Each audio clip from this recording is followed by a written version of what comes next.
아빠들의 소꿉놀이. 작 오세혁. 등장인물 꾸부정 역의 류지훈. 지금 막 해고된 초보 해고자. 40대 후반. 키 크고 꾸부정하다. 대머리 역의 권경민. 해고된 지 1년이 넘은 베테랑 해고자. 40대 후반. 키 작고 대머리다. 단발 역의 이주희. 꾸부정의 아내. 40대 초반. 파마 역의 김곽경희. 대머리의 아내. 40대 중반. 때, 현대, 장소. 어디서나 볼 수 있는 그저 그런 아파트 놀이터. 무대, 놀이터. 놀이터를 구체적으로 꾸밀 필요는 없다. 그네 두 개만으로도 연출이 가능하다. 바닥에 모래가 깔려 있으면 좋다. 일장. 해가 질 무렵의 저녁, 놀이터. 양복 차림의 남자가 힘없이 놀이터로 걸어 들어온다. 고개를 푹 숙이고 꾸부정한 모습으로 보아 무언가 고민이 있는 듯하다. 꾸부정한 이 남자, 그네에 주저앉는다. 멍하니 한참을 앉아있다가 무언가 결심한 듯 벌떡 일어난다.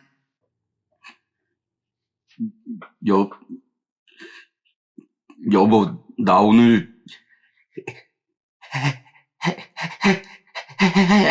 해고. 고개를 흔들며 그네에 주저앉는다. 그러다가 다시 벌떡 일어난다. 여보, 나 오늘 해고당했어. 머리통을 때리며 그네에 주저앉는다. 그러다가 다시 벌떡 일어난다. 사랑하는 여보, 나 오늘 잘렸어. 멋지지? 머리를 쥐어뜯으며 주저앉는다. 한참을 그렇게 쥐어뜯다가 무언가 결심한 듯 결연히 일어나 열정적인 독백을 시작한다. 꾸부정이 열심히 말하는 동안 양복 차림의 대머리가 천천히 걸어 들어와 옆에 있는 그네에 앉아 시계를 들여다본다. 자기 상상에 빠진 꾸부정은 대머리를 눈치채지 못한다. 여보, 우리가 결혼한 지 20년이 넘었구나. 단칸방으로 시작해서 전세를 거쳐서 우리 집을 가기까지 오랜 세월이 걸렸어. 비록 평수는 작지만 우리 집이라는 게 중요하지. 애들도 건강하게 잘 컸어. 얼마 안 있으면 큰애는 대학에, 작은애는 고등학교에 가겠지. 이 정도면 우리 잘 산 거야. 그렇지? 당신 그동안 정말 고생 많았어. 아니? 뭐라고? 내가 제일 고생 많았다고? 15년을 변함없이 회사에 다 넣어줘서 고맙다고? 때론 가기 싫기도 하고 피곤하기도 했을 텐데 가족을 위해서 고생하는 모습이 안쓰러웠다고? 당신도 참 부끄럽게. 뭐라고? 이제 나이도 먹고 간도 안 좋을 텐데 생각 같아서는 한 몇 년 푹 쉬었으면 좋겠다고? 이럴 수가. 당신이 나를 이렇게 생각해 주다니 정말 고마워, 여보. 저기 말이 나와서 말인데 여보, 사실 나 오늘 회사에서. 소용없을 겁니다. 예? 아니, 언제부터 거기에? 죄송하군요. 들으려고 들은 건 아닙니다만. 괜찮습니다. 그런데 방금 소용없다고. 네, 소용없습니다. 불쌍하게 말하든 호탕하게 말하든 부드럽게 말하든 소용없습니다. 해고라는 단어가 입에서 나오는 순간 부인께서는 엄청난 쇼크를 받으실 겁니다. 부인이 아무리 건강한 사람이라도 휘청거리거나 털썩 주저앉거나 뒤로 넘어가게 될 겁니다. 부인이 건강하신가요? 아니요. 혈압이 조금. 혈압이라. 뒤로 넘어가겠군. 생각해보니까 골다공증도. 뒤로 넘어져서 뼈가 부러지겠군. 얼마 전부터는 심장이 답답하다고. 뒤로 넘어져서 뼈가 부러진 다음 호흡곤란을 일으키겠군. 뭐라고요? 집이 몇 층이죠? 25층이요. 완벽하군요. 해고라는 말을 꺼내는 순간 선생의 부인은 혈압이 높아져서 뒤로 넘어지고 골다공증으로 뼈가 부러진 다음 심장 이상으로 호흡곤란을 일으킬 겁니다. 놀란 선생은 어떻게든 해보려 하지만 방법이 없습니다. 혈압과 뼈와 심장이 동시에 문제를 일으켰거든요. 우물쭈물하다가 선생님은 119에 전화를 하겠죠. 119 요원들은 잽싸게 아파트에 도착하지만 선생님의 집은 15층입니다. 마침 엘리베이터가 맨 꼭대기층에 있군요. 요원들이 계단을 뛰어 올라옵니다. 1층, 2층, 3층, 4층. 선생의 부인은 점점 호흡이 가빠집니다. 5층, 6층, 7층 더더욱 가빠집니다. 8층, 9층 부인의 의식이 점점 없어집니다. 10층, 11층 선생이 말합니다. 여보, 조금만 참아. 12층, 13층 선생이 다시 한번 말합니다. 여보, 제발 조금만 더 참아. 그렇게 14층을 지나고 15층에 도착해 마침내 선생의 집으로 왔을 때 선생의 부인은 이미 아니요! 꾸부정. 털썩 쓰러진다. 그렇다고 말을 안 할 수는 없겠죠. 해고는 해고니까요. 이왕이면 부인의 컨디션이 최상일 때 119가 바로 올 수 있는 뒤로 넘어가도 뼈가 부러지지 않을 만한 장소에서 하시죠. 부드러운 모래라던가. 이 놀이터가 딱이로군요. 한참의 정적. 어떻게 그렇게 잘 아시죠? 사실 저도 해고자입니다. 동업자, 아니, 동반자셨군요. 벌써 1년이 넘었습니다. 고참이시네요. 혹시 선생님 부인께서도 뒤로? 아니요? 뼈가 전혀. 호흡 곤란이라던가. 천만에요. 멀쩡합니다. 멀쩡함을 넘어 건강하죠. 김치찌개에다 밥을 2그릇이나 비운 다음 남은 찌개를 밥통에 넣고 비벼 먹으니까요. 대단하군요. 대체 비결이... 간단합니다. 해고됐다는 얘기를 안 했으니까요. 그럼 계속 다니는 줄 압니다. 아니 그게 1년 넘게 가능한가요? 보통 사람은 불가능합니다. 하지만 선생님은... 전 보통 사람이 아닙니다. 자랑은 아니지만 어릴 때부터 영특, 기특, 똑똑, 비범이란 말을 달고 다녔으니까요. 한마디로 머리가 좋았죠. 꾸부정. 대머리의 머리를 한참 쳐다본다. 지금 대머리 주제에 머리가 좋아봤자 얼마나 좋을 거라고 생각하셨죠? 그럴 리가요. 어쨌든 저 정도의 두뇌라면 충분히 속이는 게 가능합니다. 분명한 원칙, 규칙, 법칙만 확립한다면 말이죠. 이 시계도 그런 원칙 중에 하나입니다. 퇴근 시간 6시. 전철 타고 내리면 6시 30분. 역 앞에서 버스 타고 동네까지 오면 6시 50분. 동네에서 아파트까지 오는데 6시 55분. 아파트에서 우리 집까지 오면 딱 7시. 그렇지만 시간을 너무 딱 맞춰오면 이상하니까 적당하게 7시 3분 정도. 마침 지금 7시 3분이군요. 더 늦으면 어색합니다. 그럼 이만. 대머리. 일어나서 가려고 한다. 잠깐만요. 저한테 그 원칙, 규칙, 법칙을 가르쳐 주시면 안 될까요? 딱 보니 보통 사람이시군요. 불가능합니다. 부탁드립니다. 일반인이 범접할 수 있는 세계가 아닙니다. 스승님으로 모시겠습니다. 미안합니다. 늦으면 의심합니다. 제발요, 제발. 이렇게 빕니다. 예? 우리 집사람이 뒤로 넘어가고 뼈가 부러지고 호흡곤란을 일으키는 건 상상만 해도 끔찍합니다. 그 사람, 저 같은 별 볼 일 없는 사람이랑 결혼을 해준 사람입니다. 그 사람이 그렇게 되는 건 절대로 안 됩니다. 조금이라도 1분 1초라도 더 웃게 해주고 싶어요. 허락하실 때까지 꼼짝도 안 하겠습니다. 무릇 꿇은 꾸부정을 계속해서 지켜보는 대머리. 꾸부정. 점점 다리가 저려온다. 다리 저리죠? 조금... 이쯤 되면 좀 봐주지 저 대머리 진짜 독한 놈이다라고 생각하셨죠? 그럴 리가요. 다리 저리면 꼼지락하세요. 아닙니다. 약속은 약속이니까. 괜찮습니다. 꼼지락하세요. 그럼 조금만 꼼지락을. 꾸부정. 슬며시 꼼지락거린다. 시간이 꽤 지났군요. 어중간한 시간입니다. 지금 들어가면 뭔가 부조리합니다. 이럴 때는 회식을 한 것처럼 아예 늦게 들어가는 게 좋은 방법이죠. 대머리. 전화를 건다. 나야. 별일 없지? 부장님이 딱 한 잔만 하자고 하시네. 당신도 알잖아. 부장님이 회사 일 힘들면 나한테 털어놓는 거. 일찍 갈 테니까 밥은 먼저 먹어. 대머리. 전화 끊자마자 가방에서 반병 정도 남은 소주를 꺼내 한 모금 마신다. 회식이라고 했기 때문에 입에서 술 냄새가 나야 됩니다. 대머리. 오징어 다리를 꺼내 우물우물 씹는다. 술 냄새만 나면 이상하니까요. 자, 그럼 훈련을 시작해볼까요? 정말이십니까? 시간이 없으니까 3단계로 요약학습을 하죠. 정신 똑바로 차리세요. 네. 가장 중요한 1단계는 변화입니다. 변화. 많은 해고자들이 그 사실을 숨기려고 하지만 대부분 들킵니다. 왜일까요?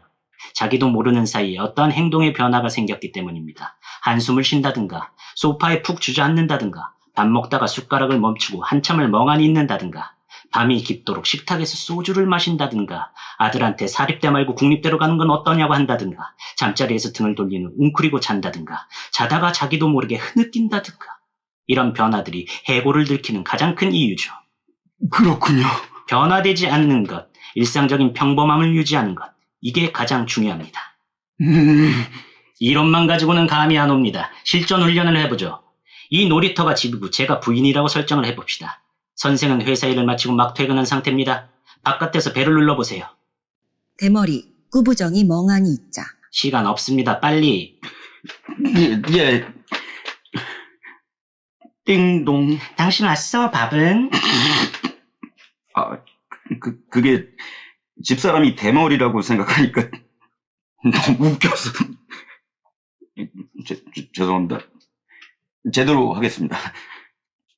띵동. 당신 왔어, 밥은? 아, 먹었어. 고생 많았지. 뭡니까? 왜 울죠? 아니, 집사람이 손을 잡아주니까 갑자기 미안하고 고생만 시킨 것 같고 젖은 손이 애처롭고. 왜? 이러니까 들키는 겁니다. 마음을 강하게 먹으세요. 돌부처처럼. 네, 돌부처. 다시 하겠습니다. 띵동. 당신 왔어? 밥은? 밥 먹었지. 아주 많이. 별일은 없었어? 별일은 무슨, 평소랑 똑같아. 잠깐, 왜 이렇게 들떠있죠? 회사에서 좋은 일이 있었나요? 아니요. 월급날입니까? 아니요. 부인 생일인가요? 아니요. 별일 없었는데. 그런데 왜 그렇게 오버를 합니까? 별일 없었는데 그렇게 오버하면서 별일 없었다고 하니까 마치 별일이 있는 것처럼 보이잖아요. 거기까지는 참아. 자, 눈을 감으세요. 상상을 해봅니다. 여느 날과 마찬가지로 평범하고 반복적인 회사의 하루. 위에서 눌리고 밑에서 치이고 정리해고의 소문이 뒤숭숭하게 들려오고 선생은 그 틈바구니에서 간신히 하루를 버티고 퇴근을 합니다. 지하철이 붐빕니다. 버스가 막힙니다. 심신이 지쳐 있습니다. 터덜터덜 걸어옵니다. 그 상황에서 초인종을 누릅니다. 띵동. 당신 왔어? 별일 없었지? 뭐? 똑같지 뭐. 나이스! 그겁니다. 하니까 되잖아요. 정말 되네. 환호하는 꾸부정, 대견한 듯 지켜보는 대머리. 당신 왔어? 별일은? 뭐? 똑같지 뭐. 하이파이브, 당신 왔어? 별일은? 뭐? 똑같지 뭐. 하이파이브. 당신 왔어? 별일은? 뭐? 똑같지 뭐. 엄지손가락을 치켜드는 대머리. 대머리를 부둥켜 안는 꾸부정. 조명 어두워지며 무대를 감싸는 작은 멜로디. 2장. 조명이 켜지면 꾸부정이 초조한 듯 그네에 앉아 담배를 피우고 있다. 이상하게도 잠옷 차림. 그의 발밑에 수북이 쌓인 담배 꽁초들. 대머리가 체육복 가방을 들고 놀이터로 들어온다. 그네에 타고 있는 꾸부정을 의식 못한 채 양복 바지와 윗도리를 벗는다. 그 속에 입고 있는 축구 유니폼. 나야, 사내 축구대회가 이제 끝났어. 오늘은 2골밖에 못 넣었어. 부장님은 후보였지 뭐. 밥? 부장님이 같이 먹자고는 했는데. 정 그렇다면 집에서 먹지 뭐. 금방 갈게. 전화를 끊고 곧바로 모래밭에 뒹굴며 유니폼을 더럽히는 대머리. 만족한 듯 어깨를 으쓱거리며 주위를 둘러보다가 꾸부정을 발견하고는 놀란다. 뭡니까? 오랜만입니다, 스승님. 대머리가 꾸부정을 잡아채어 그네 밑으로 숨는다. 숨어질 리가 없으니 웃기다. 오랜만? 헤어진 지 하루 만에 만났는데 오랜만이라고요? 오랜만은 아니네요. 이 놀이터는 제가 찜했으니까 다른 놀이터에서 시간을 때우라고 몇 번을 말했습니까? 그건 알지만. 대체 40대의 못생긴 남자 둘이 놀이터 근해에 앉아있다는 게 주민들이 봤을 때 얼마나 평범하지 않은 일인지 모르시는 겁니까? 방금 솔직히 이 대머리보다는 내가 더 잘생겼는데라고 생각하셨죠? 그럴 리가. 대머리, 쌓여있는 담배를 본다. 맙소사, 이 아까운 담배. 이 담배값이면 김밥이 두 줄이거늘 왜 이런 비행을 일삼는 겁니까? 혹시 걸린 겁니까? 세상에, 하루 만에 걸리다니. 시키는 대로 안 했죠? 아닙니다. 배운 그대로 하려고 했는데요. 그런데 변수가 있었어요. 변수라니요? 스승님께 배운 1단계를 계속 되뇌면서 심호흡을 하고 현관문을 여는 순간 순간 첫째, 둘째가 쪼르륵 달려오더라고요. 그리고는 갑자기 아빠 생일을 축하한다면서 첫째 놈이 어깨를 주물르고 둘째 놈이 노래를 부르는 거예요. 아빠 힘내세요. 우리가 있잖아. 이러면서 세상에, 본인 생일인지도 몰랐나요?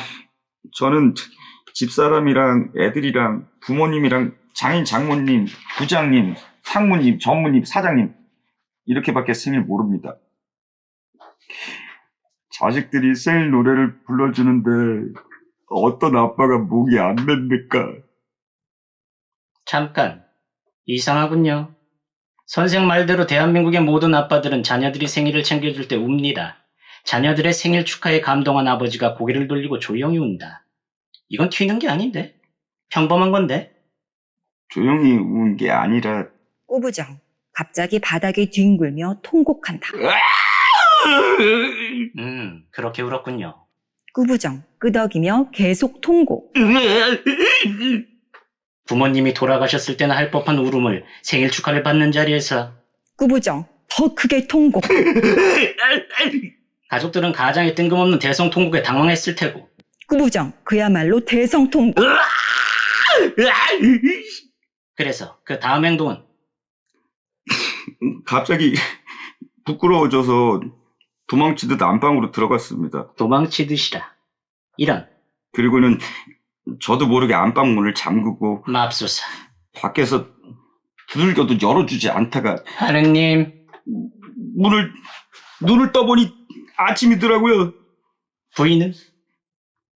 거실에서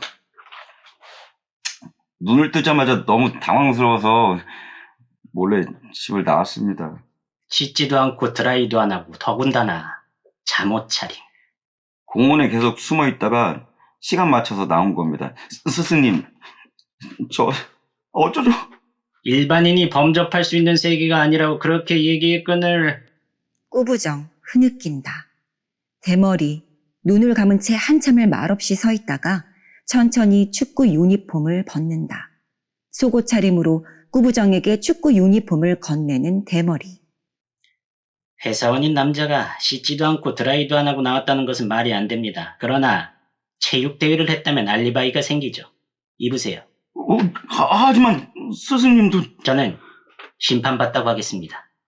대머리, 가방에서 호루라기를 꺼내 목에 걸며. 이건 다음 달에 쓸 거였는데.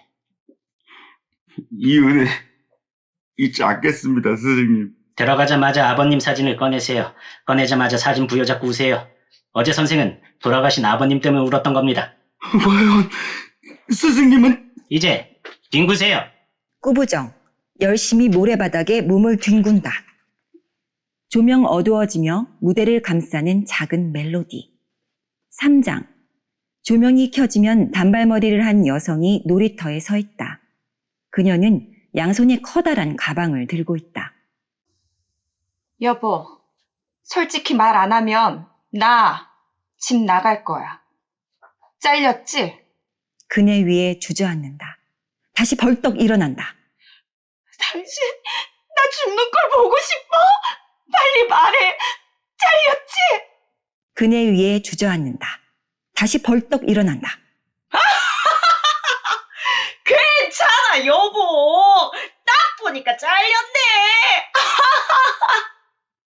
힘없이 주저앉는 단발머리. 한참을 그렇게 앉아있다가 천천히 일어나 차분하게 독백을 시작한다. 단발머리가 독백을 하는 동안 파마머리를 한 여성이 조용히 들어온다. 그리고는 옆 그네에 앉아 벼룩신문을 보기 시작한다. 여보, 나 당신과 지금까지 함께했고 앞으로도 함께할 거야. 당신도 알겠지만 우린 부부야. 부부가 뭔데? 비밀이 없는 게 부부야. 내가 열흘 셀 동안 당신이 끝까지 비밀을 말 안 해준다면 나 집 나갈 거야. 이게 당신의 마지막 기회야. 하나, 둘, 셋, 넷. 대답 안 할 거예요. 네? 그쪽 아저씨한테 잘려냐고 추궁해도 대답 안 할 거라고요. 오히려 추궁하면 추궁할수록 그쪽 아저씨는 위험해질 거예요.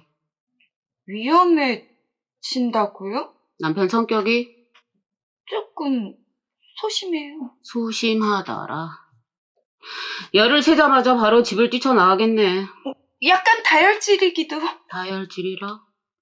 바로 옥상으로 올라가서 뛰어내릴 수도 있겠네. 조금 고전적인 면도. 고전적이라. 고전적으로 약국마다 돌면서 수면제를 살 수도 있겠네. 단발머리, 비틀거리다가 그네에 주저앉는다. 너무 걱정하지 말아요. 뛰쳐나가면 잡으면 되고 옥상 문은 잠가놓으면 되고 약 먹어도 응급실이 있으니까. 그래도 상처는 남겠죠? 돈 없어도 살지만 자존심 없으면 못 사는 게 남자니까. 파마, 일어나며. 그럼 이만. 저기, 어떻게 그렇게 잘, 우리 아저씨도 잘렸거든요. 그것도 1년째. 그쪽 아저씨가 혹시 뛰쳐나가셨나요? 전혀. 혹시 옥상에서? 전혀. 혹시 약을? 전혀. 1년 전이나 지금이나 똑같아요. 건조하고 재미없고 대머리고. 그게 어떻게 가능하죠? 모른 척 했거든요. 해고 당한 걸. 모르는 척. 그게 그렇게 쉽게. 평범한 주부들은 안 돼요. 어느 정도 비범해야만 가능하죠. 늦었네요. 잠시 후면 우리 아저씨가 이 놀이터로 올 거예요. 항상 여기 들렀다가 시간을 맞춰서 퇴근한 척 하거든요. 파마머리, 벼룩시장을 챙겨서 집으로 걸어가는데 사모님! 저도 비범하게 만들어주시면 안 될까요? 일반 주부가 범접할 수 있는 세계가 아니에요. 파마, 다시 걸음을 옮기는데 단발, 무릎 꿇으며 부탁이에요, 사모님. 저희 남편이 때때로 소심하고, 때때로 한심하고, 때때로 답답하기는 하지만 좋은 사람이에요. 오로지 집이랑 애들이랑 저밖에 모르는 그 사람이 옥상으로 올라가거나 약을 사러 돌아다니는 건 상상만 해도 끔찍해요. 그 사람이 계속해서 마음 편히 집으로 오게 만들어주고 싶어요. 부탁드려요. 한동안의 정적. 제자로 받아주면 가끔 소금, 설탕, 간장 같은 거 빌려줄 수 있어요? 그럼요. 맛있는 반찬 하면 나눠줄 수도 있고. 그럼요. 그쪽 애들 통닭이나 피자 시켜주면 우리 애들도 불러 먹일 수 있고. 그럼요. 좋은 마음가짐이에요. 제자님이 그렇게 해주면 나도 제자님한테 그렇게 해주겠어요. 서로 나눔으로써 감소된 경제력을 최대한 이겨내는 거예요. 방금 제자라고. 그래요. 제자로 받아주겠어요. 단발, 큰절. 스승님! 파마, 대머리에게 전화하는 것일까? 여보, 퇴근하는 중이지? 미안한데 올 때 계란 좀 사다 줘요. 동네 슈퍼 말고 꼭 유기농 파는 데로 가서. 그래, 큰 길가에 있는. 고마워요. 파마, 전화 끊는다. 우리 아저씨가 놀이터로 오는 시간을 지연시킨 거예요. 수업을 해야 하니까. 그럼 깊은 뜻이. 그럼 저도 전화할까요? 비싼 거 말고 계란이나 당근처럼 싸면서도 깐깐하게 골라야 하는 걸로. 그래야 남편에게 부담이 안 가면서 시간도 벌어지니까. 단발, 꾸부정에게 열심히 전화한다. 파마, 대견하게 지켜본다. 통화가 끝나고 본격적으로 수업에 들어가는 두 사람. 상태 체크부터 해보죠. 그쪽 아저씨가 해고당했을 거라는 판단을 하게 된 이유는? 그게 집에 왔을 때만 해도 평소랑 똑같았어요. 별일 없었냐고 물어보니까 똑같지 라고 했죠. 그걸 어떻게? 그게 1단계니까요. 그런데 그날 남편 생일이었거든요. 그래서 애들이 노래를 불러줬어요. 그런데 그쪽 아저씨가 한참을 가만히 있다가 대성통곡을 한 거죠.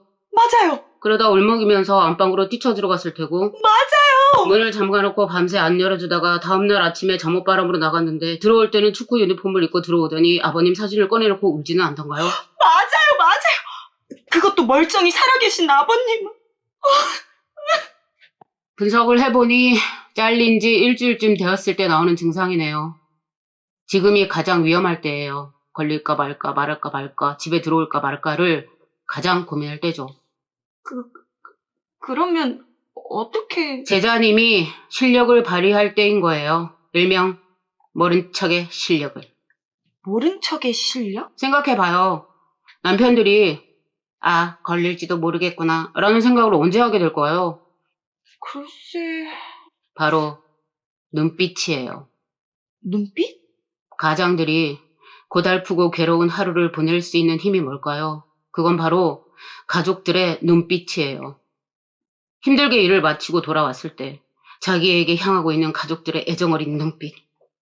그럴 때 가장들은 힘을 얻는 거예요. 그렇다면 앞으로 그 눈빛을 더 열심히 보내주면 되겠네요? 하나만 알고 둘은 모르는군요. 그건 그 사람들이 일을 할 때잖아요. 지금은 일을 못하고 있는 상태죠. 일을 못 구해서 미안하고 돈을 못 버니까 미안하고 그런 가슴 아픈 상태에서 집에 들어왔는데 가족들이 애정어린 눈빛을 보낸다고 생각해봐요. 어떻게 써요? 애들이 노래를 불렀을 때 그쪽 아저씨가 왜 대성통곡을 했는지 알겠죠? 이제야 알겠습니다. 스승님. 그렇기 때문에 그 1단계가 바로 눈빛 돌리기인 거예요. 눈빛 돌리기. 자, 시간이 없으니까 바로 실전으로 들어가 봐요. 남편이 퇴근한 척하고 집에 들어왔어요. 대꾸를 해보세요. 여보, 나 왔어. 응. 별일 없었어? 그렇게 어색하게 눈빛을 돌리면 의도적으로 피한다는 느낌이 바로 오잖아요. 그렇네요. 다시 한번 해봐요. 여보, 나 왔어. 응. 별일 없었지? 그렇게 처음부터 딴 데를 보면서 얘기하면 냉랭해져 있다는 느낌이 들잖아요. 어렵네요. 눈빛을 피하되 의도적이지도 냉랭하지도 않게 자연스러운 느낌으로 피해야 되는 거예요. 자, 상상을 해봐요. 남편이 집에 왔을 때 눈빛을 돌리고 있을 만한 자연스러운 무엇? 자연스러운 무엇이라? 시범을 보여주죠. 역할을 바꿔봐요. 여보, 나왔어. 왔어? 계란 사왔어? 여기. 빨래가 다 됐나? 당신은 빨리 씻어. 응, 그래. 다 씻었는데? 밥 차려놨어. 당신은? 당신 기다리다 배고파서 먹었지? 아이고, 내 정신. 드라마 녹화해놨는데. 당신도 참. 어머, 한 번도 안 마주쳤어요. 그리고 자연스럽죠? 남편 입장에서도 정말 자연스럽고 편하겠어요. 이 1단계를 여러 가지로 조합해서 써먹으세요. 요리, 빨래, 드라마, 요리, 빨래 같은 식으로. 여기서 중요한 건 요리가 맨 마지막에 가면 안 된다는 거예요. 그러면 밥을 같이 먹게 되고 같이 먹게 되면 눈이 마주치게 되니까. 스승님. 통닭시키면 꼭 우리 애들 불러줘요. 단발이 파마를 껴안는다. 조명 어두워지며 무대를 감싸는 작은 멜로디. 4장. 조명이 켜지면 꾸부정이 한 손에 비닐봉지를 들고 대머리를 기다리고 있다. 대머리가 생일 때 쓰는 고깔 모자를 쓰고 천천히 걸어온다. 스승님, 오늘 생일이거든요. 오늘 컨셉은 직원들이 해준 생일 파티 컨셉입니다. 1년에 한 번밖에 못 써먹는 게 아쉽긴 하지만 좋아 보이는군요. 그럼요. 집사람이 완전히 속아 넘어갔습니다. 우연의 일치이긴 하지만 집에 갈 때마다 빨래를 하거나 요리를 하거나 드라마를 보고 있더라고요. 눈이 안 마주치니까 더더욱 마음이 편합니다. 참으로 대단한 우연의 일치로군요. 예? 아닙니다. 그런 우연이 겹칠 때가 있죠. 저도 그랬으니까. 어쨌든 다행입니다. 꾸부정, 비닐봉지를 내밀며. 이거 이건 스승님 생신 선물입니다. 해고자들끼리는 경조사를 모른 척하는 게 불문율인데. 그건 알지만 스승님의 생일이니까요.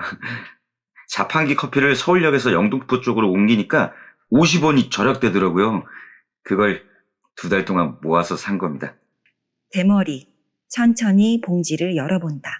그 안에는 소주 한 병이 들어있다. 한 달치 회식 아이템입니다. 직원들도 챙겨준 적 없었는데 선물. 약속합니다. 한동안 말없이 소주병을 만지작거리는 대머리. 2달이 지났으니 2단계로 들어갈 차례로군요. 그 생각을 하니까 두근거려서 잠이 안 왔습니다. 배우고 익히면 때때로 즐겁지 아니하죠. 대머리 선물 받은 소주를 따서 권하며 일단 한 모금 하시죠. 하지만 이건 스승님의... 오늘은 제 생일이니까 특별히 보름치만 마시죠. 대머리 오징어 다리 4개를 꺼내며 안주도 사치스럽게 1인당 무려 2개씩. 소주병을 주거니 받거니 하며 맛있게 소주를 마시는 두 남자. 자본주의 사회에서 직장에 다니고 있다는 가장 확실한 증거가 뭐라 생각하십니까? 글쎄요. 명함? 대머리 고개 흔든다. 그러면 양복이나 작업복? 이렇게 물어보죠. 직장에 다니는 이유가 뭡니까? 자아실현 같은 뻔한 답 말고. 돈을 벌기 위해서죠. 돈을 벌어야 가족들 먹여 살리고 집도 사고. 그렇습니다. 돈, 바로 월급이죠. 직장을 다닌다는 가장 큰 증거는 바로 꼬박꼬박 나오는 월급입니다. 꼬부정 이마를 치며 그렇군요. 선생이 그 어떤 실수나 튀는 행동을 하더라도 월급을 꼬박꼬박 가져다주는 한 쉽게 의심받지 않습니다. 1단계보다 더 강력한 2단계는 바로 월급입니다. 월급이라... 무슨 수로 월급을? 퇴직금과 저축과 비자금을 포함하면 얼마나 됩니까? 한 3천 정도? 적군요. 당겨 쓰는 바람에 월급은 200이 조금... 적군요. 성과급제인지라. 봅시다. 제 취업의 목표를 1년으로 잡았을 때 총 자본 3천에서 하루 용돈 만원 곱하기 365에서 빼면 2,635만원. 중간중간 부인과 아이들 생일 선물 챙겨주고 가끔 부모님 외식도 시켜드리고 아프면 병원 가야 되고 친구 만나면 술 한잔도 해야 되니까 100만원 빼면 2,535만원. 이걸 12달로 나누면 211.25만원. 딱 맞아 떨어지는군요. 이럴 수가... 이토록 맞아 떨어지다니... 아직 감탄은 일러요. 변수를 따져봅시다. 올해 안에 큰돈 들어갈 가능성이 있는 것들이 뭐가 있죠?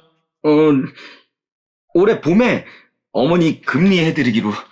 돈 더 모아서 내년에 임플란트 해드린다고 하세요. 올해 여름에 가족들하고 제주도를...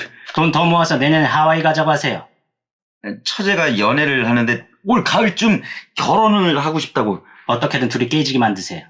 겨울에 큰애가 수능을 보는데 그럼 대학 등록금을... 어떻게든 재수하게 만드세요. 이럴 수가... 이토록 쉽게 해결되다니... 선생님은 천재예요. 지금 당장 은행으로 가서 입금하세요. 꼬부정 대머리를 부둥켜 안는다. 조명 어두워지며 무대를 감싸는 작은 멜로디. 5장. 조명이 켜지면 단발과 파마가 그네에 앉아있다. 단발은 통닭을, 파마는 장조림통을 들고 있다. 그들의 발 밑에는 남자들이 마신 반쯤 남은 소주병이 남아있다.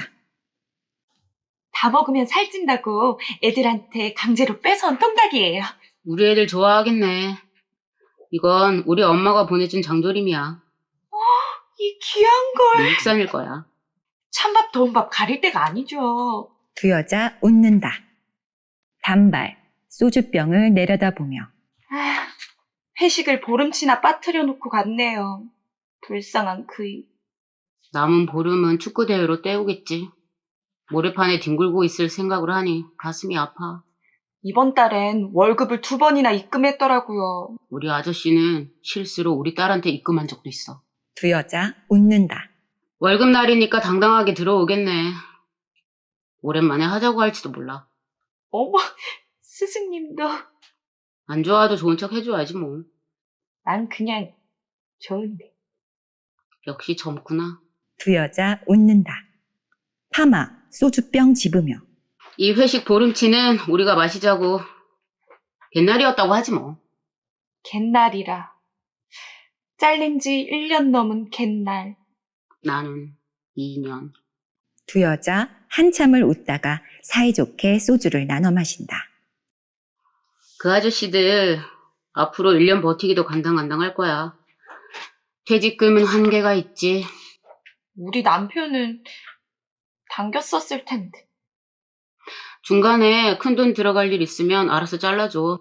어머니 금리라든가 제주도로 떠나는 가족 여행이라든가 자식들 학자금이라든가 동생 결혼식 같은 것들 있잖아. 어머, 어떻게 그렇게 잘하세요? 사는 게 비슷비슷하니까 돈 들어가는 것도 비슷비슷하겠지 뭐. 정말이지. 스승님은 대놓고 자르면 의심하니까 자연스러워야 돼. 나 같은 경우는 뉴스를 많이 활용해. 요즘 뉴스에 경제 어렵다는 얘기 많이 나오잖아. 등록금에 목숨 끊고, 효도보태 목숨 끊고, 결혼 못 시켜줘서 목숨 끊고. 그런 뉴스 나올 때마다 호들갑을 떠는 거야. 어머머, 저거 어떡해? 어머, 우리라고 안심하면 안 되겠네. 여보, 경제도 어려운데 당분간 허리띠 좀 졸라맵시다. 그럼 남편이 그러겠지. 그래도 할 건 해야 되잖아. 그럼 이러는 거지. 아, 그거 안 한다고 당장 죽어? 다 내년에 합시다. 금리는 임플란트로, 제주도는 하와이로. 그리고 첫째 너는 좀만 더 공부하면 인솔 가능해. 그냥 재수해. 그리고 동생 결혼식은 나 그 남자 마음에 안 들어. 두 여자 배꼽을 잡다가 다시 기분 좋게 마시는 소주. 자기도 빨리 일을 구해야 돼. 그래야죠. 일을 구할 때도 튀지 말아야 돼. 집에만 있으니까 갑갑하다. 옆집 엄마들이 마트에 가서 일하니까 돈도 벌어 좋고 심심하지도 않아서 좋지 않느냐. 일도 엄청 편하다더라. 물론 편하지는 않지. 자존심도 많이 상하고. 그래도 마트를 구하면 다행이야. 술집을 돌면서 전병을 파는 아줌마들도 있어. 더 심하면 도우미로 나서는 거지. 남자들도 마찬가지야. 일을 도저히 못 구하면 아빠방 같은 데로 가기도 하거든. 알지? 그 남자 도우미 같은. 대단한 거야. 그렇게 해서 가족이 유지되니까. 대단하네요. 저로서는 엄두도 못 내요. 더 지나면 엄두가 날 거야. 뭐든이라는 단어가 중요해. 뭐든. 뭐든. 2단계가 바로 그 뭐든이야. 파마, 벼룩시장을 건넨다. 생일 축하해. 선물이야. 고마워요. 꼼꼼히 읽어보면 일을 구할 수 있을 거야. 파마, 소주병을 들고 마시자고. 갯날인데. 말없이 소주를 마시는 여자들. 조명 어두워지며 무대를 감싸는 작은 멜로디. 6장. 조명이 켜지면 구부정이 축구 유니폼 차림으로 모래판에 열심히 뒹굴고 있다. 잠시 후 천천히 걸어 들어오는 대머리. 그러나 대머리가 아니다. 윤기 흐르는 리젠트 헤어스타일에 삐까번쩍한 양복, 광나는 구두. 그러나 왠지 어색한, 어찌 보면 우스꽝스러움. 스승님, 머리가 가발입니다. 결혼식이라도. 이제 완벽하게 홀로서기를 하셨군요. 스승님 덕분이죠. 덕분에 집사람이 뒤로 자빠지지 않을 수 있게 되었네요. 우연의 일치인지 모르겠지만 어머니 금리도 가족들 여행도 다 내년으로 미뤄졌어요.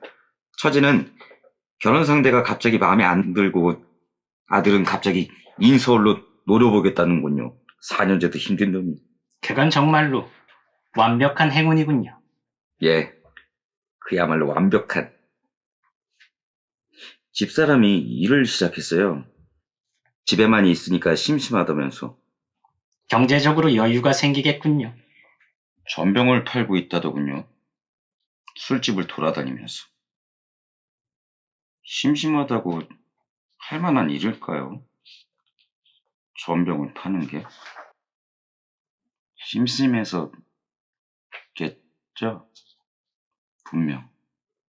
좋은 건지 씁쓸한 건지 모를 미묘한 미소를 지으며 그네를 타는 두 남자. 마지막 3단계를 배울 차례로군요. 양주 한잔 하시죠. 양주가 어디서? 졸업 선물입니다. 어떠한 영문인지는 모르겠으나 어쨌든 양주를 받아 마시는 꾸부정. 3단계는 시간입니다. 시간.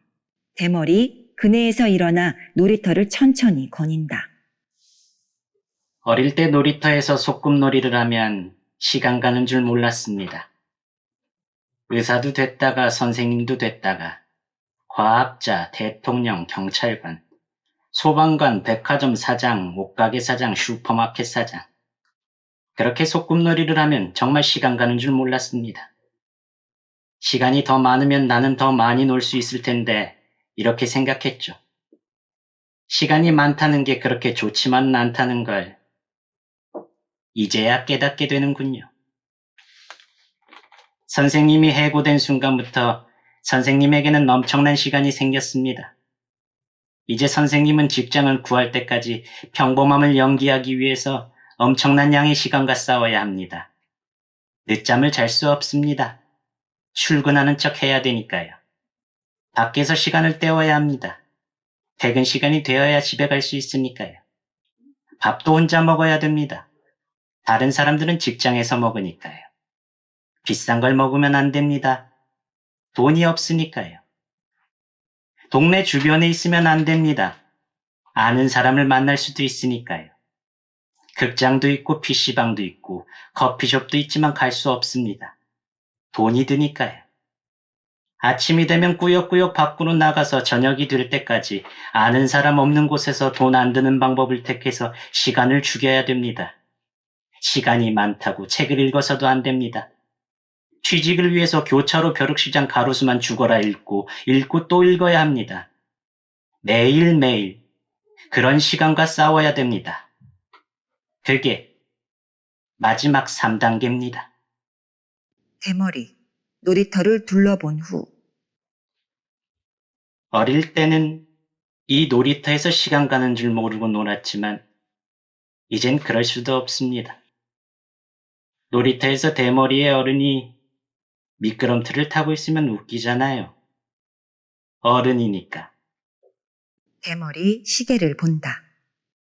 이제 가야겠군요. 저도 오늘은 축구대회라고 한지라. 대머리 가발을 벗고 삐까번쩍한 양복을 벗으면 그 안에 입혀져 있는 유니폼. 그 상태로 모래바닥에 사정없이 뒹굴고 꾸부정도 말없이 뒹굴고. 스승님, 우리 소꿉놀이 한다고 생각하면 되겠죠? 어릴 때처럼. 우리 같은 중년의 가장에겐 조금은 괴로운 소꿉놀이군요. 그런데 어릴 때 소꿉놀이 할 때는 왜 한 번도 회사원 역할을 안 했을까요? 시시해서였을까요? 꾸부정 말없이 더욱 열심히 뒹굴고 대머리도 그런 꾸부정을 보며 더더욱 열심히 뒹굴고. 조명 천천히 어두워지고 잠시 후 들려오는 초인종 소리, 그리고 동시에 들려오는 두 남자의 목소리. 나 왔어. 별일은 무슨. 뭐 똑같지 뭐. 무대를 감싸는 작은 멜로디 점점 커지며 막